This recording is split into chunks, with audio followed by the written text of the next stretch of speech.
अगर हम हर किसी के लाइफ में अगर सोचें कि ऐसी कौन सी प्रॉब्लम है जिसको हम सॉल्व ही नहीं कर पाते हैं। बहुत कोशिश करते हैं बट कुछ ना कुछ लाइफ में चलता रहता है। कभी आज खुशी है तो कल गम। बट लेकिन इस बीच में एक चीज तो हमेशा ही चलती रहती है और वो क्या है, हमारा दिमाग। हर वक्त लगता है कि दिमाग में कुछ चल रहा है। कभी आप सोचो तो आप मेडिटेशन करने बैठते हैं, सोचते हैं कि कुछ करने जाऊं, बट लेकिन कुछ ना कुछ तो चलता रहता है। और आप चाहे भी कितनी भी कोशिश करना कुछ काम को करने के लिए, बट हम कर नहीं पाते हैं। But what is the reason behind of that? How to stop this mind chattering? Anyhow आप बहुत स्टोरी सुने होंगे, बहुत प्रैक्टिसेस सुने होंगे, बट कहीं ना कहीं हम किसी न किसी वजह से फेल हो जाते हैं। तो इस टॉपिक को समझने के लिए बहुत इम्पोर्टेंट है आपको एक छोटी सी स्टोरी को आप सुनिए। उस स्टोरी को सुनने के बाद कुछ प्रैक्टिसेस है, जिस प्रैक्टिसेस को करने के बाद सीरियसली अगर आपको लगेगा थोड़े दिन के बाद कि हाँ, आप कहीं ना कहीं आप कंट्रोल कर पाते हैं। शायद ये चैनल आप जो वॉच कर रहे हैं, हो सकता है आप सब्सक्राइब कर चुके हैं। मेरे ऐसे वीडियो काफ़ी आते रहेंगे जिसको आप फ्यूचर में भी आप फॉलो करते रहिए, जहाँ पे हम personality development, life skill, 21st century, इन सब के बारे में मैं कहीं ना कहीं बात करती हूँ, जो खाली बच्चों पे ही नहीं, हम सब के लिए कहीं हमारे जीवन में काफ़ी उपयोगी रहता है। उन सब के ऊपर हम इस टॉपिक पे मैं कहीं ना कहीं एक लाइट जैसा देती हूँ। तो आज के जो टॉपिक है, जिसको आप हम सबको समझना बहुत ज़रूरी है, जिसको मैंने भी अपने जीवन में बहुत अपनाया है और बहुत प्रैक्टिस के बाद, बहुत सारे बुक को समझने के बाद तब यहाँ पे समझ पाई कि हम अपनी लाइफ में कर कैसे सकते हैं, कैसे हम चीज़ों को जाने दें लाइफ में, कैसे हम नई चीज़ों को आने दें और कैसे स्टॉप कर सके। तो उसके लिए एक स्टोरी सबसे पहले सुनते हैं। ये स्टोरी एक माया करके एक लड़की रहती है, जो एक बहुत ही सुंदर से विलेज में रहती है।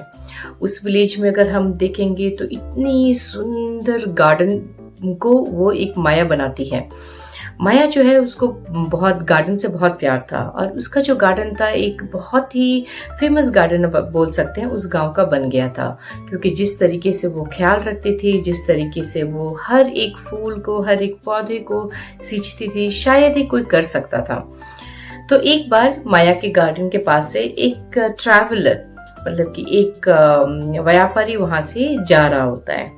जब वो जाता है तो उसकी भी नज़र उस गार्डन पे जाती है, और वो काफ़ी एकदम से आश्चर्य पड़ जाता है, क्योंकि आज तक उसने इतना सुंदर गार्डन कभी देखा नहीं था अपने लाइफ में। तब वो वहाँ पे खड़ा होके फिर थोड़ा देर सोचता है कि मैं जाता हूँ और इस गार्डन की जो मालिक है या मालकिन है, उनसे पूछता हूँ कि कुछ तो फ्लावर मेरे को दे। वो अंदर जाके वहाँ पे माया खड़ी रहती है, उसको पूछता है, मैंने अपने पूरे जीवन में इतना सुंदर गार्डन तो देखा नहीं, और मैं चाहूँगा कि अगर आप कुछ बहुत अच्छे से फूल और कुछ अच्छे से पौधे मेरे को भेंट दे सकें तो मेरे लिए बहुत अच्छा होगा। मैं अपने शहर में लेके किसी को दिखाऊंगा, अपनी फैमिली को बताऊंगा कि इतनी सुंदर फ्लावर्स कहीं एक गाँव में मेरे को मिला, जिसको इतने अच्छे से एक लड़की ख्याल रख रही है। यहाँ पे माया थोड़ी देर के लिए तो सोचती है कि मेरे इन इतने सुंदर सुंदर फ्लावर्स, जो फूल हैं जिनको मैं सींची हूँ, उसको मैं दूँ क्या। फिर थोड़ी देर के बाद वो हंसती है, स्माइल करती है, और वो खुद ही जाकर उस बगान के सबसे बेस्ट, आप बोल सकते हैं, फ्लावर्स को वहाँ से लेकर और उनके हाथ में दे देती है खुशी खुशी। व्यापारी भी बहुत खुश हो जाता है, और फिर उस खुशी की वजह से वो बहुत अच्छे खासा उसको धन भी देता है, और वहां से वो निकल जाता है। वो काफी खुश रहता है अपने हाथ में, जब बार बार उस फूल को देखता है कि इतना सुंदर फूल है मेरे हाथ में। और जब तक वो रास्ते में जाता रहता है, धीरे धीरे देखने लग जाता है कि वो फूल जो है मुरझाने लग जाते हैं। और जब तक वो सिटी में पहुंचता है तब तक देखता है कि पूरे के पूरे फूल खराब हो जाते हैं, और उसको बहुत दुख होता है कि मैं इतने प्यार से वहां से लेकर आया, बट लेकिन जब तक मैं किसी को दिखाता मेरे हाथ में वो रह ही नहीं सकी। पर लेकिन वहीं पे जब वो माया के गार्डन में गया था, वहां पे इतने अच्छे से थे, जब माया भी इस फूल को तोड़ती है, लेके उनके हाथ में देती है, कुछ नहीं हुआ होता है। कहीं ना कहीं वो वापस थोड़े दिन के बाद जब फिर उस रास्ते से गुजरता है तो जाता है माया के पास और उसको पूछता है कि जब मैंने आपसे ये फ्लावर लिया तब तो वो बहुत अच्छे थे, पर लेकिन जब वो मेरे हाथ में आए तो वो इतने खराब क्यों हो गए। तब माया हंसती है और बोलती है, क्योंकि मैंने बस कभी इनसे इच्छा नहीं रखी कि मेरे पास वो रहे तो बहुत अच्छे से रहे। मेरा बस धर्म और मेरा कर्म यही था कि मैं उनको अच्छे से पालूं, अच्छे से उनका ख्याल रखूं। और हो सकता है कभी नेचर की वजह से वो मुरझा जाए, कभी हो सकता है कोई और आके ले जाए, तो मैंने बस जाने दिया। बट यहाँ पर जब आपके पास आया तब मेरे को नहीं पता हुआ क्या। यहाँ पे वो व्यापारी समझ जाता है इसका मतलब क्या है, क्योंकि वो अटैच हो जाता है। और यहाँ पे माया क्या करती है, बस जाने देती है। इसी तरीके से हमारे जीवन में भी जो घटनाएं होती है या कुछ भी होता है, उसका मेन रीजन हमारी सफरिंग का ये होता है, घटनाएं तो हो रही है, उसको होने दीजिए, बट उससे इतना अटैचमेंट क्यों रखना। इसी वजह से हमारी लाइफ में जो भी हमारे दिमाग में हमेशा चलता है, हम कहीं ना कहीं पास्ट में रहते हैं और कहीं ना कहीं उस सिचुएशन से इतना अटैच हो जाते हैं, उन लोगों से इतना अटैच हो जाते हैं कि हम जाने नहीं देते हैं। अगर आप भगवत गीता पढ़े, बाइबल पढ़े, कुरान पढ़े, कुछ भी पढ़ लें, उन समय बस एक ही चीज बातों का जिक्र किया गया है, आप अपने धर्म को निभाइए, अपने कर्म को निभाइए, पर इतना अटैच मत होइए किसी भी चीज से, बस अपनी ड्यूटी को करते जाइए। तो माया की तरह हमको भी अपने लाइफ में क्या समझना है, कोई भी सिचुएशन आज आ रहा है वो कल नहीं रहेगा। जो आज है आप उसको जिए, उस प्रॉब्लम को भी सॉल्व कीजिए, पर इतना अटैच मत होइए, बस जाने दीजिए। जब जाने देने की प्रक्रिया को हम समझने लग जाते हैं, the time will understand, let it go. अपने आप हमारे दिमाग में जो थॉट्स जो इतने चलते हैं वो धीरे धीरे कहीं ना कहीं कम होने लग जाते हैं, क्योंकि आप जब पुराने थॉट को जाने देंगे नए थॉट आते हैं। ये थॉट कुछ भी नहीं, एक क्लाउड की तरह है, आज ये क्लाउड आ रहा है, कल दूसरा क्लाउड आ रहा है, पर ज्यादा हमको क्रिएट नहीं करना है। तो इसके लिए जो बेस्ट प्रैक्टिसेस है, how to control our mind, किस तरीके से सोचा जाए, तो इसकी कुछ टेक्निक्स हैं। हम कैसे, कुछ लोग इतने शांत होते हैं, किसी लोगों पे कुछ फर्क नहीं पड़ता है कुछ भी सिचुएशन का, रीजन एक है कुछ प्रैक्टिसेस वो करते हैं। तो वो प्रैक्टिसेस क्या है, उसमें सबसे पहले है मेडिटेशन।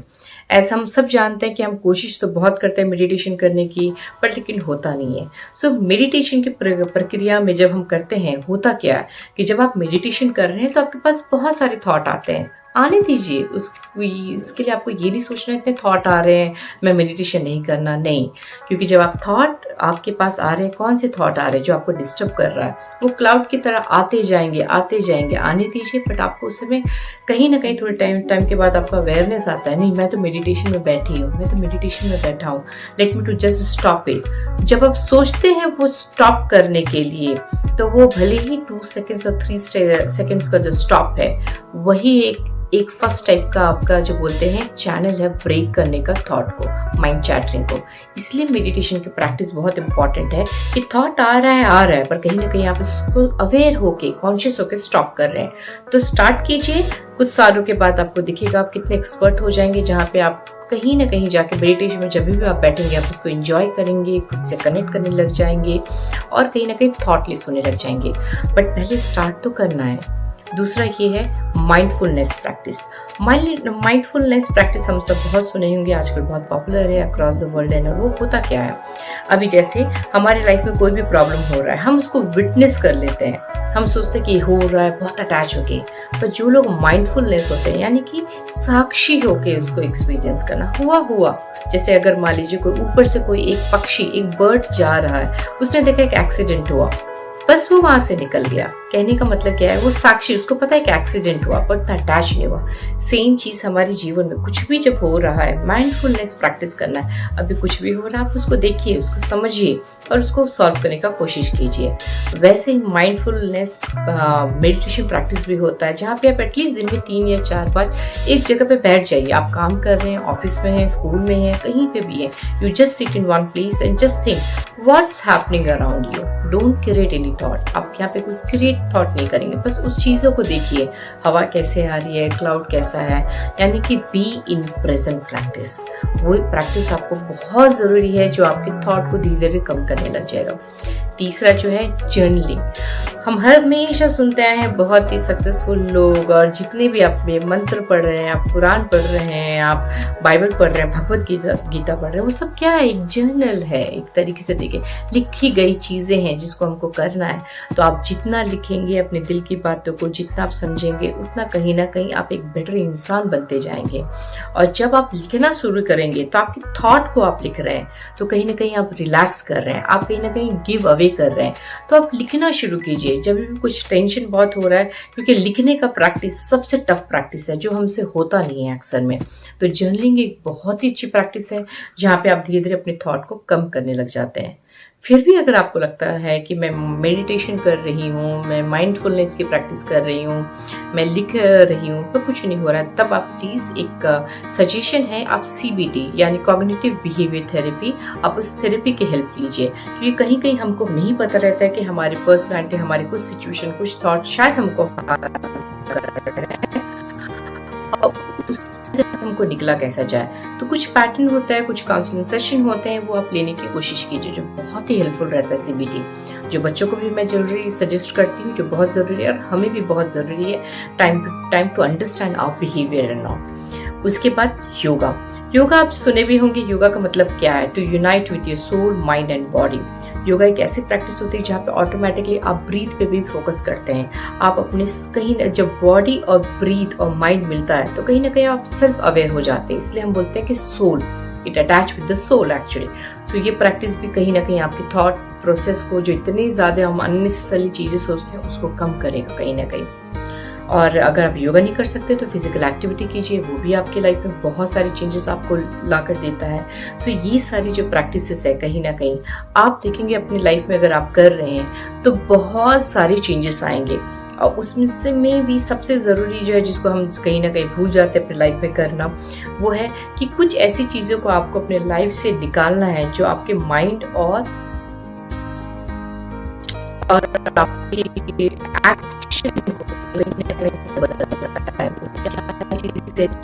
कुछ खाने की खराब हैबिट्स हो सकते हैं, आपके अगल बगल के लोग कैसे हैं, आप किस जगह पे काम करते हैं, उन सब चीज़ों को आप समझने की कोशिश कीजिएगा। कहीं यहाँ पे कहीं पे मेरे को काम करने का ज़रूरत है, क्योंकि थॉट क्या है, आपकी लाइफ में सिचुएशन कैसे है, उस वजह से आपके थॉट के रेट ज़्यादा होते हैं। नेगेटिव थॉट क्यों आते हैं, आप किस लोगों के साथ बात करते हैं, आप क्या चीज़ देख रहे हैं, उन पे काम कीजिए कि आप क्या देख रहे हैं, क्या कर रहे हैं, मॉर्निंग टू इवनिंग उस पर थोड़ा सा एक टाइम के लिए नज़र रखिए कि कहीं मेरी लाइफ में जो भी अननेसेसरी चैटिंग चल रहा है, अननेसेसरी इन्फॉर्मेशन क्या मैं ले रहा हूँ, उसको कट कर दीजिए। और बहुत इंपॉर्टेंट है, लाइफ में कुछ अच्छे मेंटर रखिए, कुछ अच्छे टीचर रखिए, किसी का तो हेल्प लेने की कोशिश कीजिए। क्योंकि हमारे लाइफ में अगर मेंटर अच्छे हैं, टीचर अच्छे हैं, तो सही में आप मानिए उनके गाइडेंस से तो ये सब चीज़ों से आपके लाइफ में बहुत ज़्यादा चेंजेस आपको फील होने लग जाएगा कि हाँ, कहीं ना कहीं जो इतना अननेसेसरी थॉट आप क्रिएट करते थे, वो थॉट भी कहीं ना कहीं रिड्यूस हो जाएगा और आपका लाइफ जो है कहीं ना कहीं बहुत पीसफुल और बहुत पर्पसफुल हो जाएगा। Hope so. अगर ये वीडियो आपको पसंद आया है, if you have like this video and all, subscribe it and like it and try to share to help the others and have the gratitude in your life. Whatever you have got, it's life itself you have got. ये life ही आपको मिला है, उसके लिए gratitude रखिए और life को खुल के जीने की कोशिश कीजिए। Thank you so much.